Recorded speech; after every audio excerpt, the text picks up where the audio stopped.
Ингээ хийлцэх асуудалтай холбогдуулаад нэг тавигдсан одоо гормын гэмээр юм уу?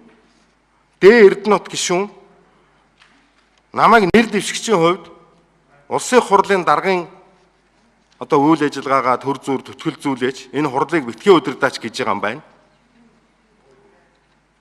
Тэгээ би бол уул нь улсын хурлын даргынхаа энэ ажил албан тушаалыг бол энэ их хурлын олонхын саналаар сонгогдсон, томилогдсон. Хуулийн дагуу энэ улс төрийн албан тушаал учраас Монгол улсын ерөнхийлөгчийн сонгуульд нэр дэвшиж байгаатай бол ямар нэгэн холбоотой зүйл бол байхгүй.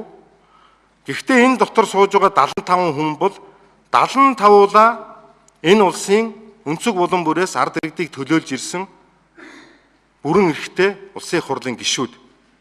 Нэгэн ч ихсэн дуурсан байсан би үгийг сонсдог. Би бүтэн жил энэ их хурлын даргын ажлыг хийж байхдаа нэг ч удаа цөөнхийн микрофоныг таслаагүй.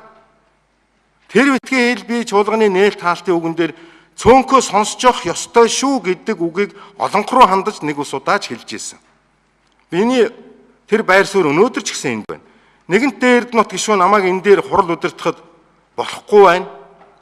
Сонгуульд нөлөөлөх гээд байна гэж үзэж байгаа бол би энэ их хурлыг өнөөдрийн чуулганы хуралдааныг улсын хурлын дэд дарга удирдаад явахад болохгүй зүйл байхгүй гэж бодож байна.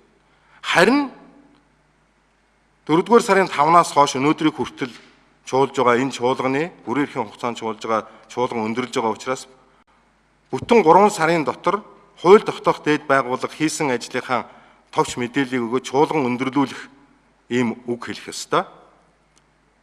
Энэ үгээ бол энэ хугацаанд бүрэн дүүрэн хурлыг удирдах явсан хүний хувьд би хэлхэн зүг бахаа гэж бодож байна.